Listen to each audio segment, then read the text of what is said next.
안세영이 금메달을 땄을 때 눈물을 흘렸던 방수현 해설위원이 돌연 높은 수위에 비판을 하고 나섰죠. 금메달을 따고 난 뒤 웃으며 함께 사진을 찍었던 안세영과 방 해설위원의 모습인데 갑자기 대놓고 안세영을 향해 쓴소리를 하고 나섰죠.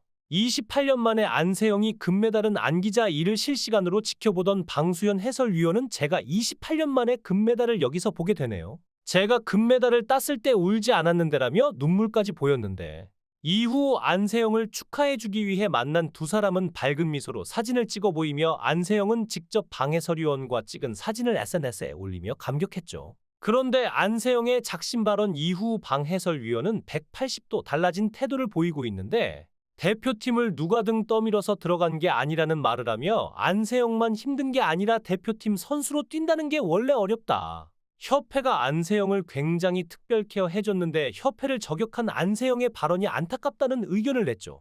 협회를 옹호하고 나선 방 해설위원의 모습에 일각에선 비판을 더하기도 했는데 특히나 방 해설위원은 현재 협회와 안세영의 문제의 제3자 입장인데 이럴 때일수록 말 한마디를 조심해야 하는데 제3자로서 당사자에게 피해를 줄 수도 있기 때문이죠. 특히나 안세영의 입장으로 보면 금메달을 따고 자신에게 따뜻한 미소를 지어주며 축하를 전해줬던 방 해설위원이 이런 태도를 보여 당혹스러움과 함께 더욱 상처를 받을 수도 있는 일이죠. 특히 안세영은 최근 다른 선수들을 위해 올림픽이 끝난 뒤 입장을 전하겠다고 했는데 올림픽 폐막식과 함께 뒤늦게 구체적인 입장을 전했죠. 안세영은 스폰서나 계약적인 부분을 협회에서 많이 풀어줬으면 좋겠다는 입장을 냈는데 배드민턴 협회의 국가대표 운영 지침에는 선수가 국가대표를 다는 순간 개인적인 후원을 받을 수 있는 여지는 줄어들고 반대로 협회나 대한체육회 차원의 후원사에 종속되는 셈이라고 하죠. 특히 안세영은 시니어 선수 4년 차인데 입단 이후 국내외에서 독보적인 성적을 거두었지만 3년 동안 그에 맞는 연봉을 받지 못한 것으로 전해졌죠. 안세영은 23년도에 약 8억 원 정도의 상금을 벌었는데 1년에 8억이면 수입이 괜찮아 보인다는 생각이 들 수 있지만 실제 다른 인도의 배드민턴 선수 신두는 23년도에 광고 및 스폰서십으로 약 95억 원을 벌었다고 하죠. 이는 상금 수익을 훨씬 뛰어넘는 금액인 거죠.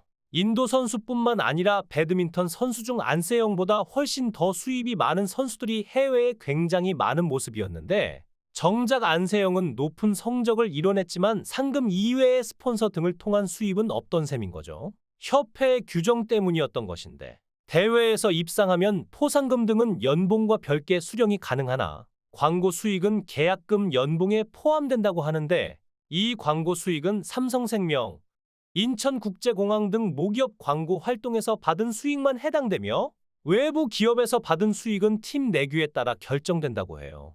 즉 현재 대표팀 시스템만 보면 안세영을 비롯한 배드민턴 국가대표들은 상당한 규정에 묶여 있는 것인데 인기나 실력에 비해 적은 연봉을 받고 수억 원대 스폰서십 계약을 맺은 타 스포츠 스타들과 비해 심리적으로 박탈감을 느낄 수도 있다는 것이죠. 배드민턴 협회 측은 개인의 문제를 넘어 전체 대표팀 운영에 큰 영향을 미칠 수 있다는 우려의 목소리를 냈는데 배드민턴 관계자는 안세영의 경우는 아쉬운 느낌도 있지만 한 명을 위해 모든 시스템을 뒤흔들기는 어렵다고 입장을 전했죠. 이를 두고 반응도 엇갈리고 있는 상황인데 한켠에선 개인 스폰을 허용하면 선수가 성장하는 동안 들어가는 비용도 자비 부담을 해야 한다. 안세영과 급이 다른 선수들은 스폰을 기대하기 어렵다며 허탈한 반응을 보내는가 하면 다른 의견으로는 안세영처럼 세계 최고의 선수가 성과를 거뒀으면 상응하는 보상이 있어야 하는데 이 성과를 협회가 다 가져가고 안세영은 연봉 5천만 원에 그치고 있다고 지적을 더했죠.